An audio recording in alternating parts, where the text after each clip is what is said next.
हाँ, तो इस मास्टर क्लास के पहले फेज में ऐसी कौन सी टेक्निक्स हैं जो दिमाग के इस मैकेनिज्म को ट्रिगर करती हैं? मैं थोड़ा एक्साइट हो रही हूँ जानने के लिए। मैं बताता हूँ। पहला कॉन्सेप्ट जो हम यूज करेंगे वो है साइकोलॉजी ऑफ अब्सर्डिटी। मतलब दिमाग लॉजिकल बातों को उतनी जल्दी प्रोसेस नहीं करता जितना बेतुकी और हास्यास्पद यानी फनी इमेजेस को करता है। ओह अच्छा, मतलब जितनी अजीब चीज उतनी जल्दी याद होगी। बिल्कुल। इसे हम प्रैक्टिकल एग्जाम्पल से देखते हैं दोस्तों। शुरुआत करते हैं पहली स्लाइड से, झारखंड से। ध्यान से सुनिए क्लास। झारखंड वर्ड में शुरुआत का साउंड कैसा आ रहा है? हाँ, झार यानी झरना, है ना? Bang on. अब सब लोग अपने दिमाग में एक विशाल और तेजी से बहते हुए झरने का विजुअल बनाइए। अब अगर उस झरने के बिल्कुल पास किसी को रहना हो और सोना हो तो वहां एक नॉर्मल चारपाई टिक पाएगी क्या? अरे बिल्कुल नहीं। झरने के पास पानी का फ्लो इतना हैवी होगा कि चारपाई तो पलक झपकते बह जाएगी। हाँ, वहां तो कुछ एक्स्ट्रा स्ट्रांग फाउंडेशन चाहिए होगा। झरने के पास चारपाई बह जाएगी, इसलिए वहां टिकने के लिए छापा यूज करनी पड़ेगी, ज्यादा मजबूत। ओ ओके, चारपाई नहीं छापाई चाहिए। यही हमारी पहली मेमोरी एंकर है क्लास। अब इस विजुअल को डिकोड करते हैं। छा से बना हमारा नृत्य छाऊ और पाई से बना पाइका। छाऊ और पाइका ये दोनों लोक नृत्य झारखंड से रिलेटेड हैं। ये सच में कॉग्निटिव साइंस का एक शानदार एप्लीकेशन है। साइकोलॉजी में ना इसे वॉन रेस्टॉफ इफेक्ट या आइसोलेशन इफेक्ट कहते हैं। अरे वाह, ये तो काफी टेक्निकल टर्म दे दिया आपने। हाँ, मतलब हमारा दिमाग उन चीजों को तुरंत याद कर लेता है जो अपने आसपास की दुनिया से बिल्कुल अलग या आउट ऑफ प्लेस होती हैं। झरने के पास छापाई का विजुअल इतना अब्सर्ड है कि दिमाग इसे डिस्कार्ड ही नहीं कर पाता। 100% सही कहा। इमोशंस और एब्सर्डिटी का ये कॉम्बिनेशन मेमोरी को परमानेंटली एनकोड कर देता है। अब इसी एब्सर्डिटी को अगली स्लाइड पर ले जाते हैं। असम के लोक नृत्य को याद करने की ट्रिक देखते हैं दोस्तों। बस एक लाइन का ड्रामा दिमाग में चलाना है। कैसा ड्रामा? असम की बहू काले गोपाल के साथ भाग गई। ओह वाओ, ये तो पूरा का पूरा सोप ऑपरा चल रहा है दिमाग में। किसका किसके साथ चक्कर चल रहा है, कौन किसके साथ भाग गया। है ना? पर सीरियसली क्लास, ये गॉसिप वाला फॉर्मेट ना दिमाग बहुत जल्दी कैच करता है। हाँ, गॉसिप किसको याद नहीं रहती। तो असम की बहू काले गोपाल के साथ भाग गई, इससे क्या निकलेगा? देखो, बहू से बनता है असम का बहुत ही फेमस लोक नृत्य बिहू। और काले गोपाल से बना काली गोपाल। बिहू और काली गोपाल। तो जब भी एग्जाम में ये आएगा ऑप्शंस में, असम देखते ही वो ड्रामा तुरंत फ्लैश होगा। Exact point. चलिए अब इस लॉजिक को और स्टेट्स पर लगाते हैं। पंजाब अपनी हाई एनर्जी के लिए फेमस है, पर वहां के जो उड़ने वाले पक्षी हैं यानी गिद्ध, उनकी एनर्जी भी अलग लेवल पर है। ट्रिक बस इतनी है कि पंजाब के गिद्ध भी भांग पीते हैं। मतलब इंसान तो छोड़िए, आसमान में उड़ने वाले पक्षी भी नशे में झूम रहे हैं, गिद्ध भी भांग पीते हैं। इस विजुअल से श्योरली 2 आंसर्स निकल रहे हैं। मैं ट्राई करूं? हाँ, बिल्कुल ट्राई कीजिए। गिद्ध से हो गया गिद्दा और भांग से हो गया भांगरा। Right, perfect. और इसी पैटर्न में ना हम एक और बीच डेस्टिनेशन जोड़ते हैं अगली स्लाइड पर। गोवा। गोवा का नाम आते ही बीचेस और कोल्ड ड्रिंक्स का विजुअल आता है दोस्तों। हाँ, गोवा की तो वाइब ही अलग है। बिल्कुल। तो इमेजिन करिए कि वहां इतनी बॉटल्स खुलती हैं कि ढक्कनों की कमी हो जाती है। और हर संडे को वहां ढक्कनों की एक बड़ी सी मंडी लगती है, यानी मार्केट। Okay, got it. तो ढक्कन से निकल गया ढक्कनी या धाकनी नृत्य और मंडी से बन गया मंडी नृत्य। एकदम सही। ये एब्सर्ड विजुअल स्टोरीज बहुत पावरफुल फाउंडेशन सेट कर रही हैं क्लास के लिए। पर देखिए, एब्सर्ड नैरेटिव्स के अलावा सोर्स मटेरियल में एक और मेमोरी एंकर का जिक्र था। क्या हम इन ट्रिक्स को मौसम और फिजिकल फीलिंग के साथ भी हुक कर सकते हैं? ये बहुत ही बेहतरीन एनालिटिकल कनेक्शन है। बिल्कुल कर सकते हैं। स्लाइड डेक का अगला हिस्सा ज्योग्राफी और वेदर ही है। हम राज्यों के मौसम को उनके डांसेस से रिलेट करेंगे। सबसे पहले चलते हैं राजस्थान। राजस्थान मतलब रेत, कल्चर और भयंकर गर्मी। एग्जैक्टली। अब दोस्तों कहानी ध्यान से विजुलाइज करिए। मैं राजस्थान गया, वहां का फेमस कठपुतली नृत्य देखने। खूब घूमा मेले में, पर उस दिन वहां ऐसी भयंकर गर्मी थी कि वो गर्मी बिल्कुल सुई यानी नीडल की तरह मेरे जिस्म में चुभने लगी। सुई जैसी गर्मी चुभी और खूब घूमे कठपुतली नृत्य देखने। अगर मैं सीक्वेंस को डीकोड करूं तो कठपुतली तो डायरेक्ट डांस हो गया, खूब घूमा से ऑब्वियसली घूमर आएगा। सही पकड़ा। लेकिन ये सुई जैसी गर्मी से क्या बनेगा? ये थोड़ा ट्रिकी लग रहा है। ये ट्रिक का सबसे क्रूशल हिस्सा है क्लास, ध्यान देना। सुई जैसी गर्मी से बनता है सुई सिनी नृत्य, ये नाम थोड़ा अनकॉमन लगता है, पर कॉम्पिटिटिव एग्जाम्स में आजकल बहुत बार पूछा जा रहा है। सुई सीनी सीधे राजस्थान से जुड़ा है। अच्छा, यहाँ पर मुझे एक पुशबैक देना है, क्योंकि ये पॉइंट एग्जामिन करना काफ़ी ज़रूरी लग रहा है मुझे। सुई सिनी या दाखनी जैसे वर्ड्स थोड़े अजीब और अनफेमिलियर होते हैं। जब टाइमर भाग रहा हो तो क्या सच में सुई से सुई सिनी याद आएगा? ये वैलिड कंसर्न है। डरता है ना कैंडिडेट। हाँ, वही ना। क्या हो अगर एग्जामिनर थोड़ा स्मार्ट हो और ऑप्शंस में सुई सीनी और सुइनात या सुई गोपाल जैसे सिमिलर शब्द डाल दे? क्या वहां ये मेमोरी ब्रेक नहीं हो जाएगी? ये एक बहुत डीप कंसर्न है, लेकिन दोस्तों एग्जामिनर की साइकोलॉजी को समझना पड़ेगा। एग्जाम्स में ना लोग नृत्य के सवालों में आमतौर पर ऑप्शंस स्टेट्स के आधार पर होते हैं, अलग अलग डाउन्स वेरिएंट्स पर नहीं। ओ, मतलब राज्यों के नाम होंगे ऑप्शंस में? हाँ, सवाल आएगा सुईसीनी किस राज्य का नृत्य है, और ऑप्शंस होंगे राजस्थान, केरला, असम और पंजाब। जैसे ही स्वीसीनी वर्ड पढ़ने में आएगा, दिमाग उस पूरे शब्द को रिकॉल नहीं कर रहा है। वो सिर्फ सुई प्रीफिक्स को डिटेक्ट कर रहा है, राइट? एग्जैक्टली। सबकॉन्शियस माइंड तुरंत सुई जैसी गर्मी का हुक पकड़ेगा और गर्मी सीधे राजस्थान पर ले जाएगी।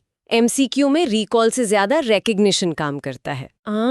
आई सी। तो बेसिकली हमें ब्रेन से पूरी वर्ड फाइल जनरेट नहीं करवानी है, हमें सिर्फ एक डायरेक्शन चाहिए। रिकग्निशन पावर सच में रिकॉल पावर से पास्ट होती है। ये काफी रिलीविंग है ना? चलिए वेदर वाले इस पैराडाइम में आगे बढ़ते हैं। आगे आते हैं वो राज्य जहां कंडीशंस बिल्कुल उलट हैं, जैसे जम्मू और कश्मीर। वहां भयंकर ठंड होती है क्लास। जब हाड़ कंपाने वाली ठंड लगती है तो फिजिकल रिएक्शन क्या होता है? मुंह से नेचुरल निकलता है, उफ बहुत ठंड है। बस इसी उफ रिफ्लेक्स से निकला है जेएनके का लोक नृत्य राउफ। राउफ राउफ ऑप्शंस में देखते ही ऑडिटरी मेमोरी ट्रिगर होगी। उफ यानी ठंड और ठंड यानी कश्मीर। ये साउंड बेस्ड मेमोरी काफी शार्प होती है। इसके बाद कौन सा स्टेट है? इसके बाद चलते हैं अपनी अगली स्लाइड पर, हिमाचल प्रदेश। हिम मतलब बर्फ। दोस्तों बर्फ में चलने को कहा जाए तो नंगे पैर तो चल नहीं सकते, तो डिमांड आती है कि चप्पल चाहिए। राइट, बर्फ में चप्पल तो लगेगी। हाँ, तो चप्पल पहनकर बर्फ पर चलना शुरू किया, पर पैर अंदर धंसने लगे। अब फ्रस्ट्रेशन में आवाज आई कि ऐसे नहीं चल पाऊंगा, मुझे एक डंडा नहीं लाकर दो जिस पर बैठकर स्लाइड करते हुए चलूंगा। ये विजुअल मेमोरी का बहुत ही लॉजिकल सीक्वेंस है। बर्फ के लिए चप्पल और फंसते ही दंडानाव। तो चप्पल से बन गया छप्पेली नृत्य और दंडानाव से दंडानाव नृत्य। एकदम परफेक्ट। कैंडिडेट बस प्रॉब्लम और सॉल्यूशन की जर्नी को याद रखेगा और आंसर्स आप ही निकल आएंगे। और दोस्तों इसी नेचुरल एलिमेंट्स की सीरीज में एक आखिरी स्टेट आता है, मेघालय। मेघालय, जहां बादल और बारिश बहुत होती है। वही तो, मेघ यानी बादल। मेघालय में ऐसी बारिश होती है कि पानी घुटनों तक नहीं, सीधे इंसान के गले तक भर जाता है। इस गले तक पानी भरने वाले भयावह विजुअल से वर्ड निकल कर आता है बगला नृत्य, गले से बना बगला। तो ओवरऑल हम ज्योग्राफी और एक्सट्रीम वेदर्स को एक फिजिकल एंकर की तरह यूज कर रहे हैं। पर कुछ स्टेट्स ऐसे भी तो होंगे जिनकी उतनी स्ट्रॉन्ग ज्योग्राफी आइडेंटिटी मेमोरी में जल्दी नहीं आती। उनका क्या? उनके लिए क्लास हम लिंग्विस्टिक एंकरिंग का इस्तेमाल करेंगे, यानी शब्दों की ध्वनि से कनेक्शंस। इसे हम वन लाइनर निमोनिक टेक्निक कहते हैं। जैसे स्लाइड पर देखिए, नागालैंड। नागालैंड में वर्ड है नाग यानी सांप। नाक की चोंच यानी फन लंबा होता है, तो चोंच से सीधा एसोसिएशन बन गया चोंग नृत्य का। सही जवाब। अरुणाचल प्रदेश पर आते हैं। एक लड़की का नाम अरुण है। अरुण चला युद्ध लड़ने मुखौटा पहनकर। अरुण चला युद्ध लड़ने मुखौटा पहनकर, तो युद्ध और मुखौटा से दो डांसेस निकल आए, युद्ध नृत्य और मुखौटा नृत्य। बिल्कुल। ऐसी क्लास उत्तराखंड, जिसे नदियों का गढ़ कहा जाता है, उसके लिए गढ़ वाली। छत्तीसगढ़ के तो नाम में ही नंबर है, छत्तीसगाड़ी, तो गाड़ी वहां का नृत्य हो गया, रिट्रीवल के लिए, है ना। और महाराष्ट्र के लिए तो एक इमोशनल हुक है। इमेजिन करिए, एक छोटा बच्चा जिद कर रहा है कि मुझे ये स्टेट अभी ला कर दो। जिद क्या है? महाराष्ट्र लाओ। अच्छा, लाओ शब्द से, तो लाओ से फोनेटिक कनेक्शन बना लावनी का। हाँ, लावनी। और कर्नाटका के लिए एक ट्रेडिशनल एसोसिएशन है गान करना, जिससे निकलता है यक्षगाना। ये वन लाइनर्स वाकई मदद करते हैं, पर यहाँ एक चैलेंज आता है मेरे हिसाब से। अगर एक राज्य में 5 या 6 प्रोमिनेंट डांसेस हों, तो ये अलग अलग वन लाइनर्स याद रखना तो फिर से लिस्ट रटने जैसा हो जाएगा ना। अरे वाह, क्या डाउट पूछा है दोस्तों। वहां पर नैरेटिव चेनिंग यानी कड़ी से कड़ी जोड़ने का मैकेनिज्म काम आता है। इसका सबसे बेहतरीन एग्जाम्पल है हमारा हैवीवेट स्टेट यूपी। ओ, यूपी का नाम आते ही लिस्ट वैसे ही लंबी हो जाती है। हाँ, लेकिन क्लास कहानी सिर्फ एक है। एक ऐसी लाइन जो एक पूरी स्क्रिप्ट जैसी लगती है। सुनिए, उत्तर में कजरी की रासलीला देख छोरा नौटंकी कुल में आ गया। Wait, really? उत्तर में कजरी की रासलीला देख छोरा नौटंकी कुल में आ गया। ये सेंटेंस स्ट्रक्चर तो अपने आप में एक पूरी नैरेटिव आर्क है। बिल्कुल, दिमाग कैरेक्टर्स और इवेंट्स की जर्नी को नेचुरली स्टोर करता है। अब इस सिनेमैटिक लाइन को हम मिलकर डिकोड करते हैं। कजरी से बना हमारा कजरी नृत्य, रासलीला से बना रासलीला नृत्य, छोरा जो कैरेक्टर है उससे हमने निकाला झोरा नृत्य। और नौटंकी तो सीधे नौटंकी नृत्य हो गया। पर ये आखिर में जो कुल है उसका क्या? हाँ, कि वो कुल में आ गया। इस कुल से बना चरकुला नृत्य। एक सिंगल स्ट्रिंग ने 5 डेंस डेटा पॉइंट्स को एक साथ बांध दिया। ये सच में एक मास्टर स्ट्रोक लग रहा है मुझे। अलग अलग फ्लैश कार्ड्स की जगह बस एक फ्रेज। और क्लास, यहाँ एक बहुत ही माइक्रो डिटेल पर ध्यान देना जरूरी है। जो आखिरी नृत्य है ना, चरकुला, ये स्पेसिफिक डिटेल बार बार एग्जाम्स में ट्रिगर की जाती है। ऐसा क्यों? क्योंकि ये आम यूपी का नहीं बल्कि यूपी के ब्रजभूमि रीजन से जुड़ा हुआ है। एग्जामिनर अक्सर पूछते हैं कि इनमें से कौन सा नृत्य ब्रजभूमि का है, तो आंसर हमेशा चरकुला होता है। ये याद रखना बहुत क्रूशियल है। थ्योरी और ये साइकोलॉजिकल मैकेनिज्म्स तो एकदम सॉलिड लग रहे हैं। विजुअल अब्सर्डिटी हो गया, नैरेटिव चेनिंग हो गया, पर पढ़ना और प्रोसेस करना तो सिर्फ एक फेज है ना। प्रेशर में एग्जाम हॉल में से एग्जीक्यूट कैसे किया जाएगा? उसके बिना तो क्लास, ये मास्टर क्लास बिल्कुल अधूरी है। एप्लीकेशन ही तो मेमोरी का टेस्ट है। तो क्लास, चलिए अब इस सिस्टम का लाइव सिमुलेशन करते हैं इस क्विज स्लाइड के साथ। हम प्रीवियस ईयर क्वेश्चंस उठाते हैं और देखते हैं एंकर्स कैसे काम करते हैं। डन, चलिए टेस्ट करते हैं। पहला पीवाईक्यू क्लास, सुई सिनी कहाँ का लोक नृत्य है? ऑप्शंस देखने से पहले मेमोरी को फेच करिए दोस्तों। Okay, let me trace the mental process. सुई सिनी, यहाँ वर्ड हाईलाइट हो रहा है सुई। हमने क्या फिट किया था? सुई जैसी चुभन, सुई जैसी गर्मी। और एक्सट्रीम गर्मी हमने तब एक्सपीरियंस की थी जब हम कठपुतली देखने गए थे। हाँ, और वो कहाँ गए थे हम? राजस्थान में। तो logical jump is directly to Rajasthan. Answer Rajasthan होना चाहिए। गॉन। दिमाग ने तुरंत सही इंडेक्स उठा लिया। अगला सवाल, क्लास, राउफ किस राज्य से जुड़ा है? राउफ में प्रोमिनेंट साउंड उफ का आ रहा है। उफ, बहुत ठंड है। ठंड वाला एंकर डायरेक्टली जम्मू और कश्मीर के मौसम से जुड़ा था। तो बिना ऑप्शंस देखे आंसर जम्मू कश्मीर है। Brilliant deduction. क्लास, देख रही है ना कितनी जल्दी याद आ रहा है। अब थोड़ा कॉम्प्लेक्स सवाल देखते हैं दोस्तों, जो एग्जामिनर का फेवरेट है।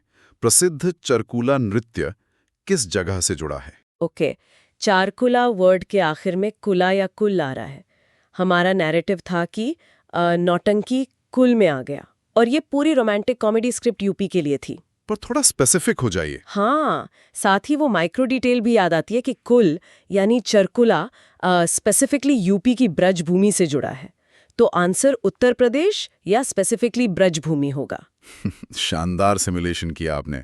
अब एक लास्ट पैटर्न दोस्तों, अक्सर एग्जाम्स में ना नेगेटिव फॉर्मेटिंग होती है, मैच द फॉलोइंग, जहां पूछा जाता है इनमें से कौन सा जोड़ा गलत है। अगर ऑप्शन में दिया हो बिहू डैश आंध्र प्रदेश, तो क्या दिमाग में आएगा? बिल्कुल अलर्ट ट्रिगर होगा वहां पे, क्योंकि बिहू सुनते ही वो ड्रामा याद आना चाहिए कि असम की बहू काले गोपाल के साथ भाग गई।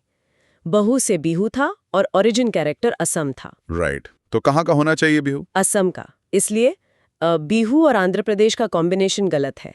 ये पकड़ लिया। एग्जैक्टली। क्लास, ये मेमोरी हुक्स सिर्फ सही आंसर ढूंढने में नहीं बल्कि गलत ऑप्शंस को फिल्टर आउट करने में भी मास्टर हैं। लेकिन दोस्तों, इस क्लास को एंड करने से पहले एक बड़ा ट्रैप क्लैरिफाई करना जरूरी है। ट्रैप? कैसा ट्रैप? कई बार एग्जाम ऑप्शन में कथकली दिया होता है और पूछा जाता है कि इनमें से फोक डांस कौन सा नहीं है। क्लास, ध्यान रखिएगा, कथकली लोक नृत्य नहीं है, वो एक शास्त्रीय नृत्य यानी क्लासिकल डांस है। एग्जामिनर इसका पूरा फायदा उठाता है।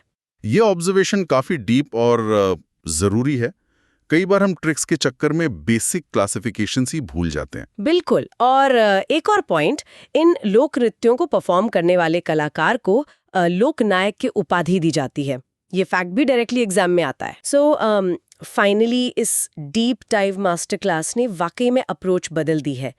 15 से ज्यादा राज्यों के कॉम्प्लेक्स डेटा को बिना एक भी हार्ड फैक्ट रटे डिकोड करना सिर्फ एब्सर्ड विजुअल्स और मेमोरी की मदद से एक मेजर शिफ्ट है। मेरा मकसद भी यही था। एक रियल टीचर होने के नाते मैं मानता हूं कि एग्जाम क्लियर करना सिर्फ हार्डवर्क नहीं, स्मार्ट प्रोसेसिंग का गेम है। सभी सुनने वाले दोस्तों से मेरा होमवर्क बस यही है कि एक बार अकेले बैठकर आंखें बंद करें और सारी स्टोरीज माइंड में रिवाइंड करें, राइट? हाँ, इन कहानियों को असम की बहू से लेकर झरने के पास रखी चारपाई तक एक विविड मूवी की तरह चला लें। फिर देखिएगा एग्जाम में ऑप्शंस आते ही आंसर कैसे स्क्रीन पर पॉपअप होता है। दिमाग के अचेतन मन की इस पावर को वाकई